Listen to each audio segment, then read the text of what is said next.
Uyghur yazgıçısı Jaloliddin Bahramning Şinjan Xalq nashriyati tarafidan nashr qilingan Omad va Ofat nomli romani. Bu roman Biliqut shirkatida ovoziga ilinib, Biliqut to'g'rida anqildi. Hozir zaharlik chekimlik yoshlarımızda bargan siri ig'ir ijtimoiy ofatga aylanmoqda. Bu ofat xalqning umidi bo'lgan yoshlarni baxtsizlar, mahbuslar, saranglar, jasadli lagerga ittirmoqda. Shuni bilishimiz kerakki, millatni yolg'iz to'p zambaraklar emas, chekimlik naychisi, ichimlik romkisi bilan buzuqchilikni xor zabun qila oladi. Abdushukur Muhammad Emin 30 yoshga kirmay turib 100 yillik hayot qismatlarini beshidan kechirgan og'i beg'ishlayman. Abturdi.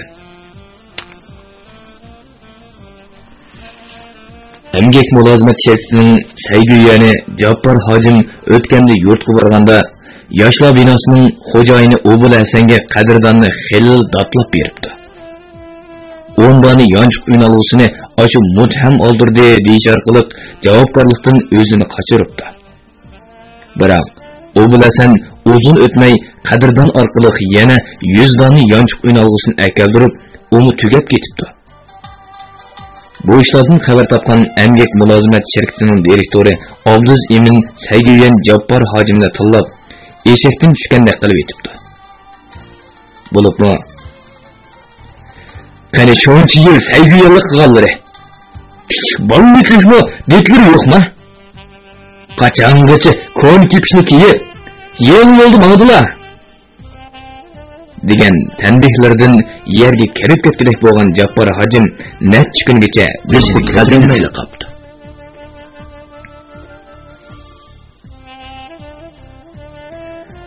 Yanchiq unalg'usi bilan lenti yondirish asbobini 3 kungacha elib tayyorlab qo'y, dedi Yoqub Hojim oshxonadan chiqib ketib. Payshanba kuni Mahmud Sayguyan Şinjan mehmonxonasi oldiga mashina keladi. Qadrdon Yoqub Hojim bilan xayrlashib yotiqiga keldi-da, Madinaning xitini ochdi. Xatning tinchlik omonlik sahifalarini tez-tez o'qib, monoqurlarga kelganda ko'z qarchiqlari so'zik tumonlar ichida qoldi. Qadrdon, endi ayrilishga alakmulullah demakdan boshqa chora yo'q. Yana 2 kundan keyin kinlik qinim to'kilgan, qizliq chechaklarim to'zigan suyimlik yurtimdan ayrilaman. Shundaqla tam mangan cheg'imdan boshlabla yuragimning qat-qatlariga singib ketgan hayot sultoni bilan g'oyibona vidolashiman. Qadrdon, men ketgandan keyin meni aslarsanmi? Yo'qmi etarsanmi? Ammo men seni zinhor unutolmayman.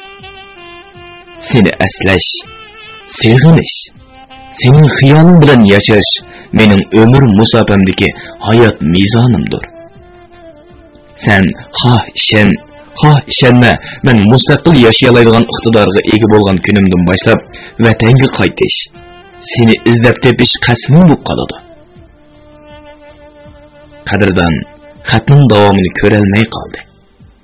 Chunki uning cho'ng ko'zlarini yaltiroq yolqinlar qoplab olgan edi.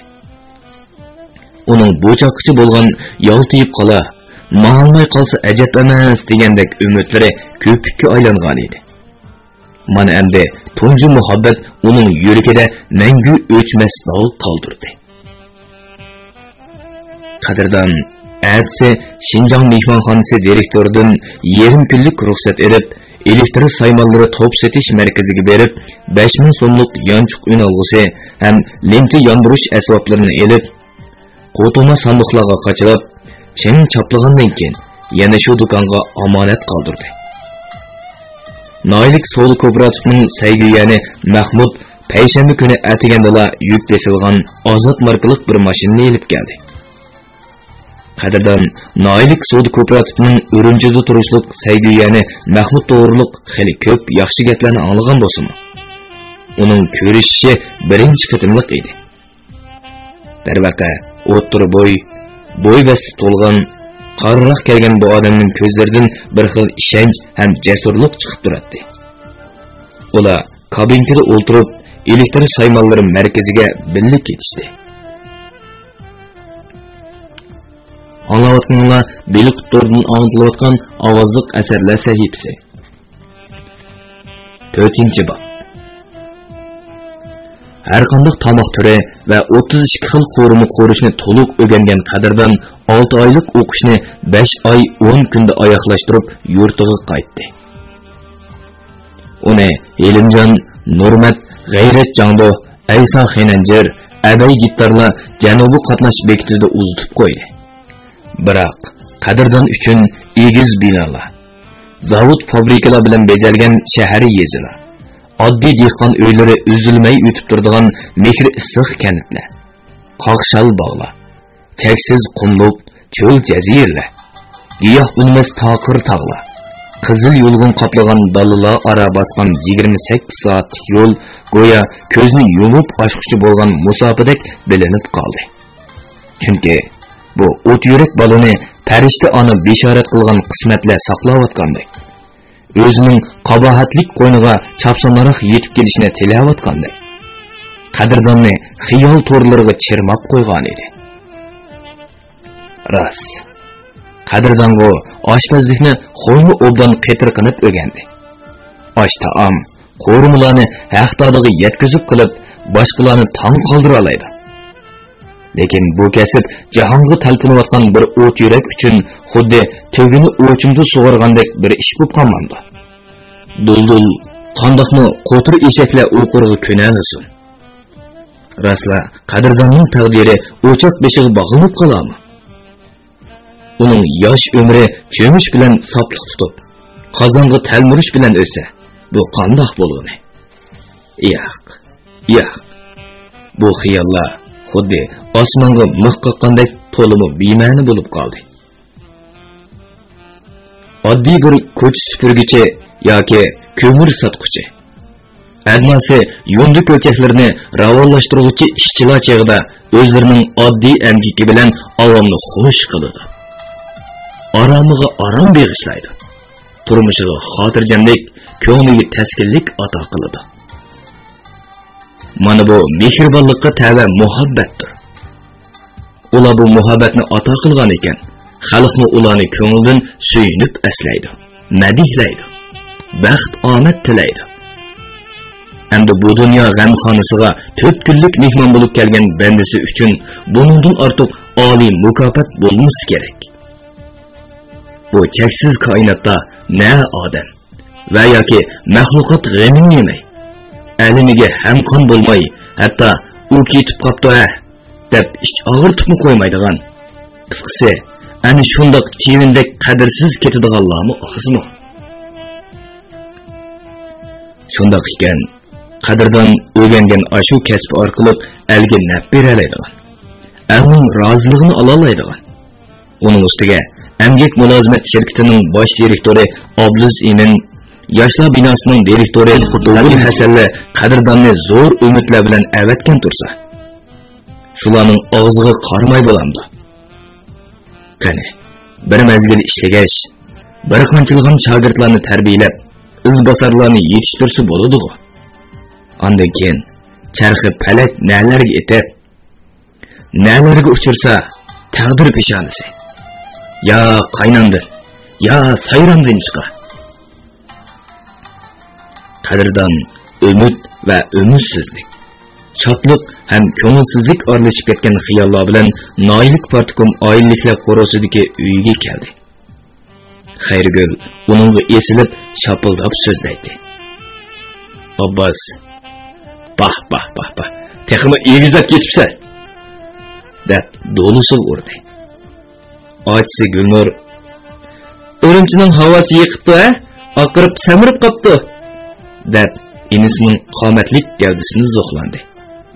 Xayrigul bo'lsa, "Voy jinim balam, oltin qo'zam, seni hech kim 14 yoshlik bola demaydi hozir.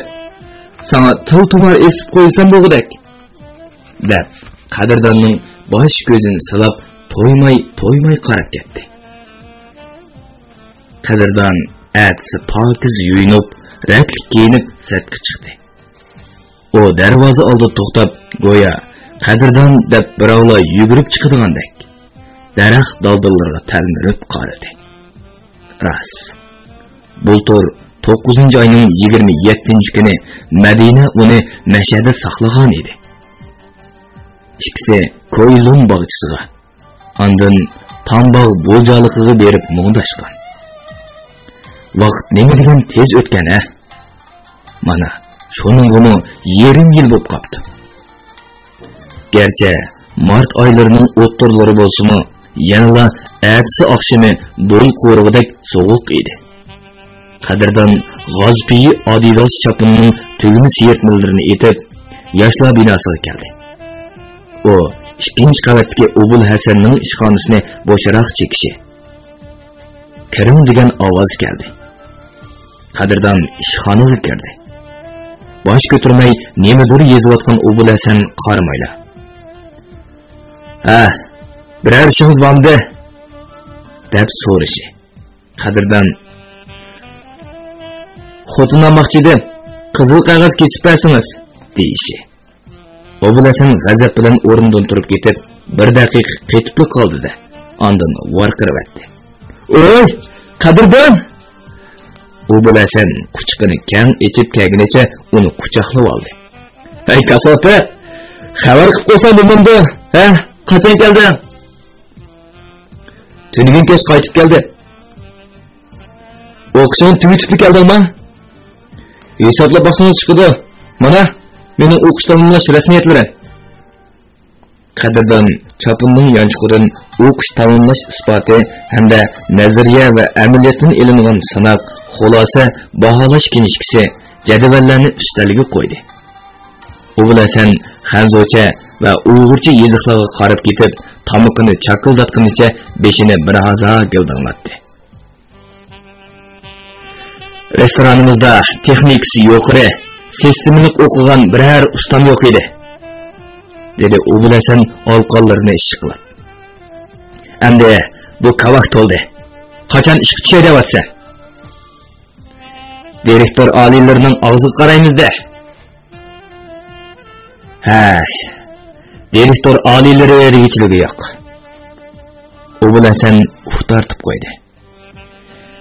Emgak mulozimat shirkatiga valining bolasi, hokimning tuqquni, pishqadam sho'jining navrasi degandek sho'rpusning sho'rpullarini tanlab berib, kirimning tayini yo'q. Baqadigan odam ko'payib ketdi. Sen maqtagan direktor oliylari hozir potlisini tortamay qoldi. "Ey, bizning bu yerdagi islohot Urumchidagi zodil o'xshamaydi-ku." Qadrdon chapinning siyatmallarini yerim ichib etdi. "Bu yerda cho'ng kichigiga ortib oldigan boshqadan yangi borki. Shu emasmi?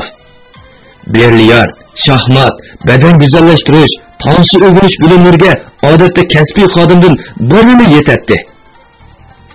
Obul Hasan olqonlariga o'rdi. "Hozir 7-8 dan ortiq odam bor. Bekordan bekor muddat o'tirib maosh oladi. Undaqda o'yrilib chiqib mustaqil bo'g'il bo'lmanda." "Sarang bo'lma." Obul Hasan bo'ynini to'lg'adi.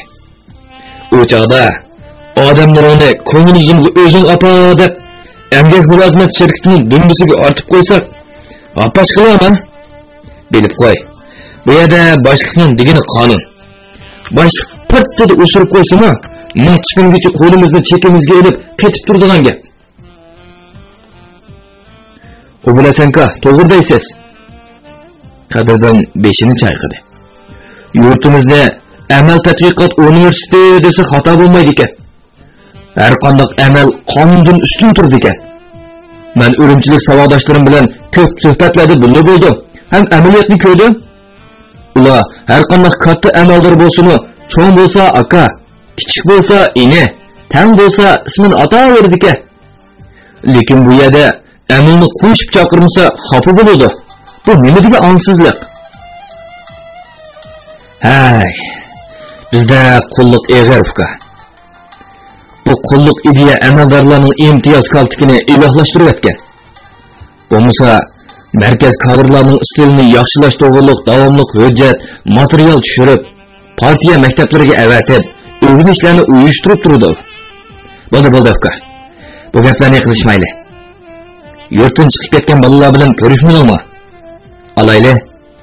Siyosiy qonun komitetining shujisi Mutulla Savutning o'g'li G'ayrat Jando yana shu ko'ni sanimiga dastlab yuribdimi? Siz nereden bilesiz? Obul Hasan bultur yazda Duygallarga mal elish uchun Urumchiga borgan kuni Yoqub hojimning uyiga tushdi. Yoqub hojim oldingi kuni G'ayrat Jando, Ayso Xananjar, Abay gitarlarning turmidan oqinib chiqqanligini so'zlab berdi. Bo'lmasa ular oldi 200 gram, to'ni 100 gram heroin bilan tutilgan edi. Lekin advokatning oqlashi bilan ular gunohsiz deb qo'yib berildi. Qonunda 50 gram oq bilan tutilgan odamga ig'ir qonuniy jazo berilganligi aniq edi. Ammo ularning heroin setish usuli boshqalarnikiga o'xshamaydi. G'ayrat Jando heroinni ko'ni paypoq ichiga solib, shahar ichidagi axlat sanduqlarining biriga tashlab qo'yib, xaridorlarni saqlaydi. Sodini qilib bo'lib, axlat sandig'idan elib oldi. Ayso Xananjar bo'lsa, shaharning rasa ovat yerlaridagi chimliqlarga xaltaliq heroinni tashlab qo'yib, ustini yarim parcha xish bilan yoki ko'ni so'lyov xalta bilan bostirib qo'yadi. Xaridorga sharat qilib qo'ysalar, ularni ko'nik edi. Abay gitarning heroin setish usuli sal g'ayriroq edi. Mal yo'tkaydigan oldingi kuni Ko'rmol bozordan ishlatgan abjah gitardan birini arzonli oladi. Uning orqasini xemiylik to'ri bilan echib, ichiga xaltaliq heroinni chaplag'ishda chaplab bo'lib, gitarni burunqi asliga keltiradi. Ko'ni xaridorlari gitarni sotamsan deb so'raganda, gitar ichida 200 gram bo'lsa 2 barmoqini, 1 kilo bo'lsa bosh maltiqini to'ydirmay chiqarib bahosini kelishadi. Abay gitar bilan tutilganda, buni men Ko'nimal bozordan setib olgan deb do'konchining qishig'a qolgan. Do'konchimi bir bola arzonga bergachga elib qo'yib ekanman degan. Buning bilan advokat gitar mehmonxona yotoqlaridan yoki restoran so'rinlaridan o'g'irlangan. O'g'ri uning ichida necha 100 ming so'mlik molning borligini bilmagachga 30-40 so'mga arzonga setib etgan deb xulos chiqarib, Abay gitarni aqlagan. G'ayrat Jando va Ayso Xananjarlarning yonchiqlaridan heroin chiqmagan ekan. Ular gunohsiz hisoblangan. Qisqasi, G'ayrat Jando, Ayso Xananjar, Abay gitarlar heroin setishda ko'ni xarobiliklar, eski tomliq tugmallar, qo'mushliq sozliqlarga berib yurmaydi.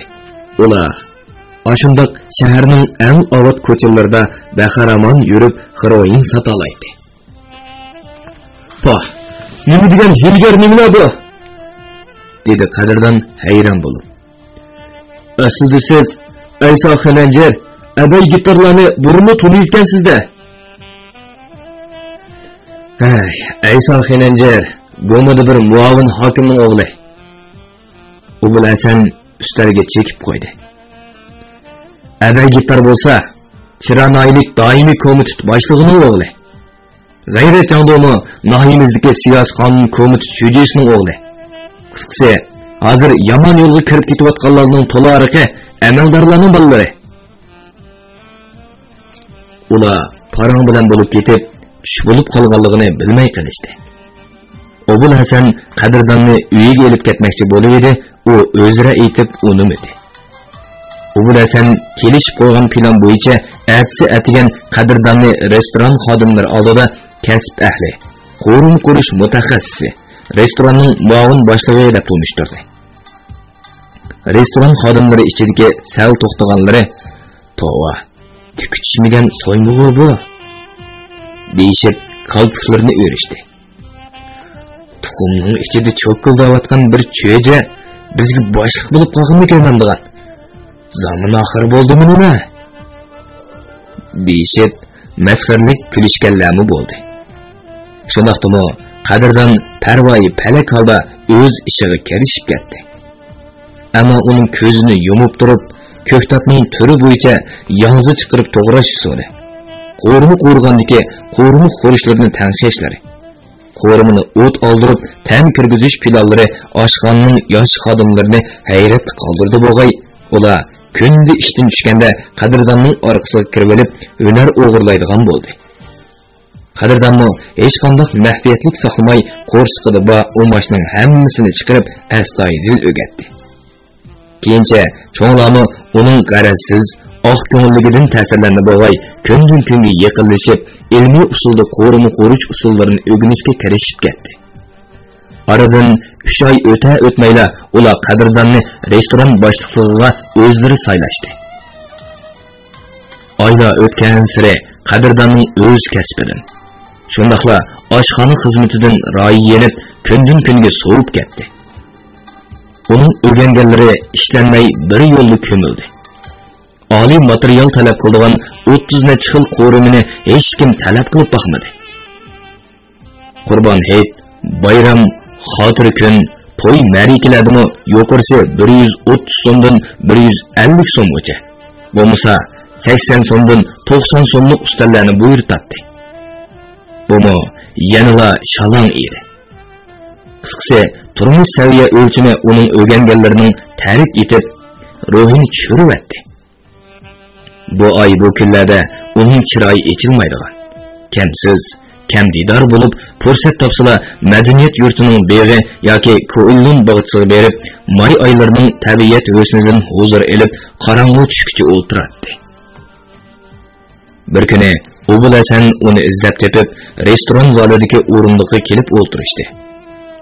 Qadrdon ichiga yig'ilib qolgan qo'rsoq ko'pikini bir yo'lga chiqarib oldi. "Ha, qanday qilsa uka?" dedi Obul Hasan ruhsiz holda. "Yurtimizning turmush saviyasi shu bo'lsa, ruhimni tushirma, o'ngshilib qola. Meni bir ish bilan izlaganmidingiz?" so'radi Qadrdon. "Ajab, tuyuqsizlik kelib qolibsiz." "Men ertadan boshlab bir necha odamni elib nohiya, yeza, kanitlarga berib, quruq yal yemish uchun oldin pul taqdimi. Boldir emasmi? Uyuriklarni amdili optoq qilinsa. Boldirara oldin olmasak, taraf-tarafdan kelgan qoqayon kashlar egilib oladi. Bultuq qoqlarimiz tugaganmi? Nabikine, ambar diyana 50 tonnadek guli qoqpa. Shunga bu yil ozroq olaymikin deyman. Menimcha, hammani yig'il aka, dedi Qadrdon ishonch bilan. Bulturqidan ko'proq yig'in.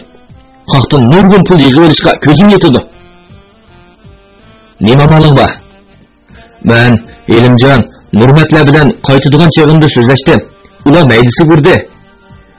Qadrdon Obul Hasanning ko'nglini oyab, o'zi haqida bir nima demadi. Shunga ishonchim bor. Sening bunday sodlar aytang bor. Yanchiq umalg'usidillah, necha 10 ming foyda oldik. Obul Hasan Qadrdonning do'lisi bo'ldi. O'rnimga bir necha balani yetishtirib bergan bo'lsam, keyincha seni saygigan qilish orzuim yo'q emas. Qani, shu chol kelsin. Obul Hasanka, bu gapimiz menga yo'llarimga shuni chashqandek bo'ldi. Ko'nglimni ko'tarilib qoldi. Shu kuni kechda Obul Hasan motosikletda ketib o'tib, popka qo'ltiqlab ketayotgan Abbos bojongni ko'rib qoldi-da. Uningga yondab kelib, motosikletdan tushdi. "Assalomu alaykum Abbos bojong. Ishtimishga o'xshamamsiz?" "Shundoq. Ha, Obul Hasan. Qadrdon seni qoqshatmay, obdan ishlayotganda yoki qo'yruq tutqizmay, xab qilyotganda-ya?" dedi Abbos jiddiy talaffuzda. "Mening ko'nglimni yasab, yolg'on aytadigan bo'lsang, men baribir o'qib qolman juma. O chaqda nam-nam o'ynab qolsa. Nədiki gaplarni qilsangiz bojam?" Obul Hasan kuldi. "Qadrdonning ishlashida gap yo'q. Alamat kuch beryapti. Kallasimi peni bo'tda ishlaydi-da." O'g'il Hasan Qadrdon bilan bo'lgan atiganki suhbatni ujur-bujurlargacha yetkazdi. O'zining ko'z qarash planlari va Qadrdonning bergan maslahatlarigacha olib qo'ymadi. Biroq Abbos birdinlik qapqi bulutdek tutilib, pushuldab ketdi. "Ey patul qish degan, Aşı ağzının anısına süpürüp durgan bir mozayının çalgan depol usu oynap, koruk yerliğimizde cik aldıgan buldun lan?" Abbas ornada çipli toxtadı. "Yaşlar binasının direktörü men deysma texe. Direktör mü sen de folamdı? Kiçik şumla naynayda çavak çepbese yer tallamay usul oynaydıgan." O'g'il Hasan bo'yin quloqlarga chiqizirib gap qilolmayla qoldi. Ichida Qadrdon bilan bo'lgan suhbatni deginiga pushaymon qildi. U bundoq to'g'risiga yondirib yetadiganligini na'dan bilsin? Buning aksicha Abbos bo'jan anglab xo'sh bo'lib ketar deb o'ylagan tursa. "Taqa sayyiyan qilish niyatimni borkanda, to'g'ri qildim Xudoyim." Abbos so'l qo'lini omiddak tugdi. "Mushunchalik balini sayyiyanlik salsan, haqla og'zida emas, qo'li dukuna." Bo'ldi degichi dashnam yegan O'g'il Hasan motosikletni yetlab ketib qoldi. Uning qarisi olamin orasida g'oyib bo'lgan edi. Keyin Abbos yo'lga mangdi. Biroq uning do'k-do'g'ilak semiz misrang chiroyi ochiqidan qoridab ketgandek qiladi. Demisimi, bir haytaq olqopni kasbda o'qitib, 800 so'mlik bir qapazga solib, inamiga patqizmoq osonmi? Endi uxtab ko'ngli taskin topganda, mana O'g'il Hasan degan divan harining o'zini yog'ochda chuqchilab, perxundek perqiratgani nemisi? Abbos bo'jan uyga kirgandan keyin boyqi ochiqining ta'siri yanada yo'q edi. Gazet ko'rib baqdi. Lekin xatlar suvashma bo'lib hech nima ko'rinmadi. Taqchidagi gullarga suv quymoqchi bo'lib, ambuli o'rnidan turishi. Xayrigul maktabdan qaytib keldi. O erining qaribab esilib ketgan chiroyiga birli qarab, biror kelishmaslikning yuz berganligini ko'ngli to'ydi bo'g'ay, shunga "Sizga bir ish bo'lmaganda" degan so'z og'zidan chiqib bo'lguncha, Abbos O'g'il Hasan bilan bo'lgan ishning zir-zivarlariga so'zlab, ayoli Xayrigulni saproyini o'rlitib qo'ydi. "Po'chaqcha to'qni usuribdi bosqandek sinab ta'tilab, restoranga arom ko'ndirdik desak, ma bu O'g'il Hasanning uning kutiga o't qo'ygan nemisi?" Xayrigul olqonlarga shaqqildatib o'di. 800 so'm maoshni elib, singan menini yeb yursa bo'lmamdi. Men hozir O'g'il Hasanning tashiga berib, burnidan bo'lib, kutidan yig'la qilsam. Xayrigul chaponni amdili qo'liga elishi. Bayatdan beri eshik orqasida hamma gapni anglagan Qadrdon uyga usibli kirdi. Uning g'o'jida yig'ilgan qop-qora qo'shimi qoshlari, ushqillab chachirayotgan cho'ng ko'zlaridan andikkan ona ishdan tushdimi deb qo'ydi. Ammo o'g'lining eshik sirtida hammani anglab turganligini bilib bo'ldi. "Ha ona, kimni burnidan buloq, ko'tidan yumaloq qilmoqchi? O'g'il Hasan akam nima?" "Ya endi mundaqsa deb qo'ygan gap. Ona, siz o'qituvchi." Qadrdonning ochiq kelgan dedi. "O'qishdan chekingan bir haytaqni Urumchida o'qitib, 800 so'm maosh berib, 5-ni singan bir odamni ko'chadagi qori qo'rsoq xotinni undoq demas." Qadrdonning gapi Abbos bo'jang'imi qamchidek tegdi. Shunga u dimiq qandak bo'lib, deraza tarafdagi gul takchilariga og'didi. Asta g'udonshidi. "Qadrdon, bo'ldi qil. Nimishqa bo'ldi qildingmi?" Vaqirdi Qadrdon. "Sizlar menga bir umr qozon muvakil bo'lsin demoqchimi? Meni cho'mish bilan soptiqda yaralgan deb haqorat qilmoqchimi? Mushu Go'jan ko'chisida birga cho'ng bo'lgan bolalar uyimsiz nima ishlarni qilyapti bilamsizlar?" "Bola", dedi Abbos orqaga yerim qayirdi. 14 yoshli bolani Saygıyan qilib qo'ysa, ezirkanman deb, anan ikkimiz sal xafa bo'ldik-ku. Bu yanıla son ko'yinish-ku. Saygıyan bo'lish talabini mana men qo'ydim, dedi Qadirdan. Lekin u bilasanki men yerim kun tarbiya ishlab bo'lolmay, oxiri ota-onamni so'lib boqay degini yomon bo'ptimi? Abbas Bojan bugungi ishda sal emas, xelini yengiltaklik qilganligini his qildi. O ishning tegi-tagiga yetmay turib, Obul Hasanni baxtli satlib etibdi.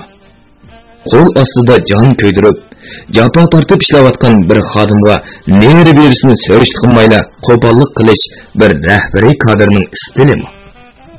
Endi egiz bo'yni past qilib, qattiq bo'ynini egib, unidan kechirim so'rmisi bo'lamdi. Gullarga so'qiyotgan qiyofatga kirib olgan Abbas Bojonni tanglik iskanjisiga qisilib, nomus o'tida ko'ydirayotgan iyani biri o'g'li Qadirdan edi. Abbas Bojan titirgan qo'llarida gulga suv quyib etib, uni 14 yoshda sal qarabdilar, deb pichirladi. Demisimi Qadirdanning ana, siz o'qituvchi, qar qo'rsa xotinni o'ndoq demas. Bir ömür qazon muakili bo'lsin demoqchimi? Cho'mish bilan sapliqqa yaralgan deb haqorat qilmoqchimi degan so'zlarni 14 yoshlik bolaning so'zi desa, kimning ishini? Yana kelib, u so'zlar odatdagi hukm bilan cheklanmay, eg'iz olinmagan jarohatlarni yaradigan nashtar edi. Abbas va Abbaslar, Xayrigul va Xayrigullar mushu yoshlarning sheng'ida qopdi. Ular hamma yo'llarni bo'shatib, o'zlari chekinsa bo'g'dak. Biroq hayot qismatlarining ochiq zardoblarini ishmagan. Charxiy parak bo'ronlari qamchilamagan. Azob iskanjillarda bo'g'ilmagan. Qahrton zimistonlar choyandek chaqmagan bu davr duldullari davr deshvorchiliklarga uchramasmi? Hayot sozliqlarda patqoq petib qolmasmi? Azob otashlarda kuyib kul bo'lmasmi? Mana bularni samiga serish, tort oyog'ingni deb ogohlantirish yana shu Abbas va Abboslarning, Xayrigul va Xayrigullarning Xizr ota ruhidek ulug' farz va sunnatlaridir.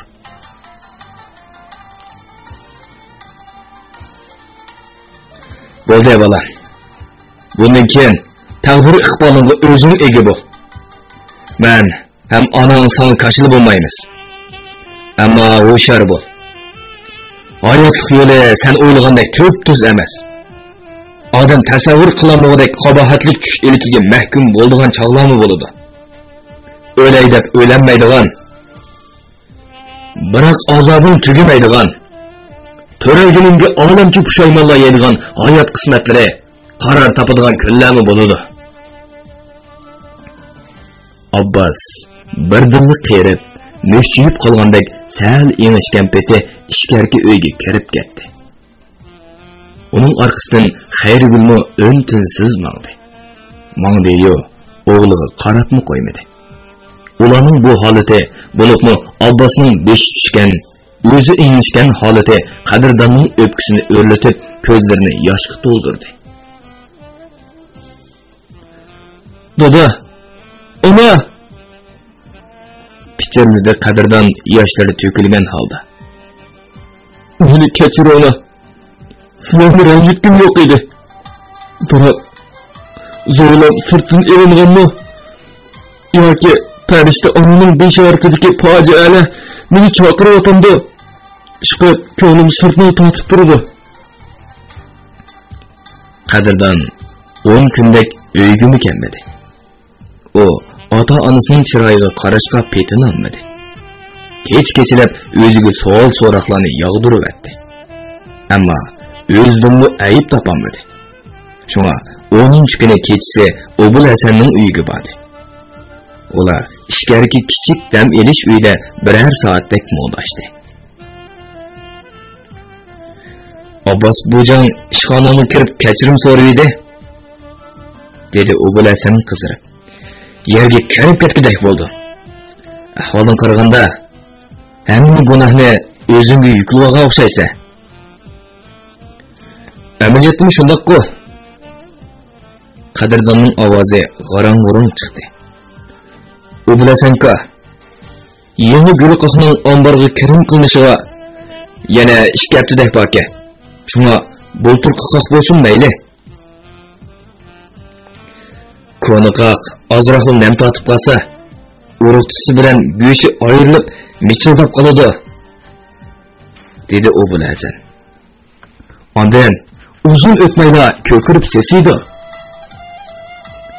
Mayli, sesib bo'g'icha bir taraf qilib kelib bo'la. Men Abbos Bo'jonga qadrdonni yolg'iz avatmayman. Ukam Ubulyar ikkisi birga mangdi deb xotirjam qildim. Uqdingmi? Uqdi. Qadrdon kulib qo'ydi. Dastlabda amra bo'g'in yaxshi. Aslida to'xtamashdan qoq, omborga kirgan hamon orlashtirib setib etaman deb o'ylagan. Bunda qilsam halollik bo'lmaydi ekan. Bo'pti. Ko'ni qoldiq bo'lgandan keyin arzonroq bo'lsa-mu setib etinglar. Qanchalik qilib bersiz? Hozircha 2 mashina, ya'ni 22 tonna besib beraman, dedi Obul Hasan keskin talaffuzda.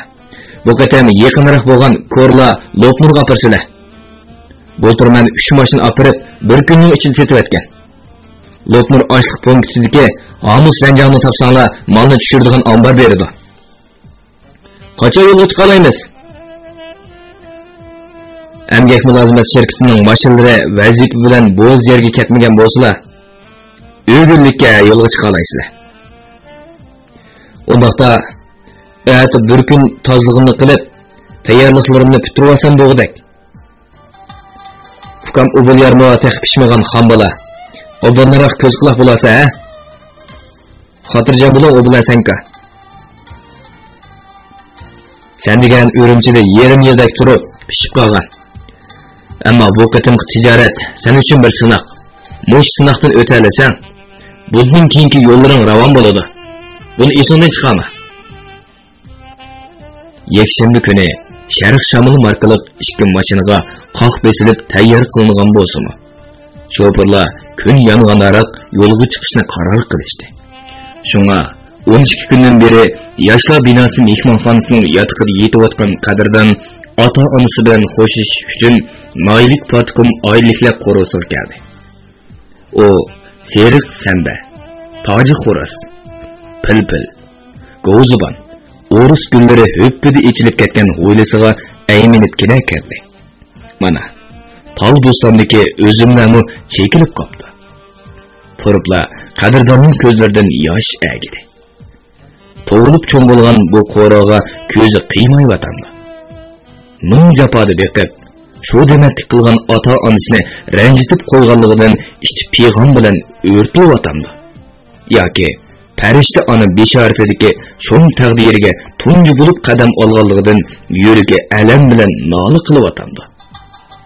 Ishqilib, qadrdonning ko'ngli buzilganligi rost. O titrab turgan qo'llarida koridor eshigining to'mir tutqichini tutdi. Ham koridorga ostag'ina qadam oldi.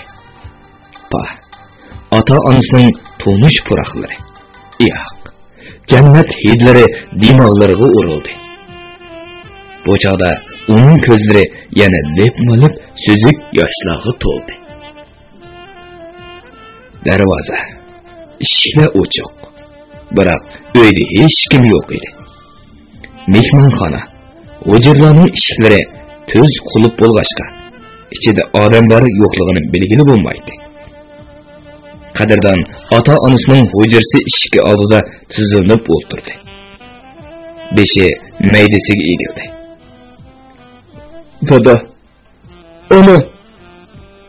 U asta pichirladi. Men nima bo'lib qoldi? Men o'zimni deb beramayman. Yuragim birda hayajon bilan ursa, birda hasrat bilan nola qiladi. Turibli siqiladi. Ajab miskin yig'laydi.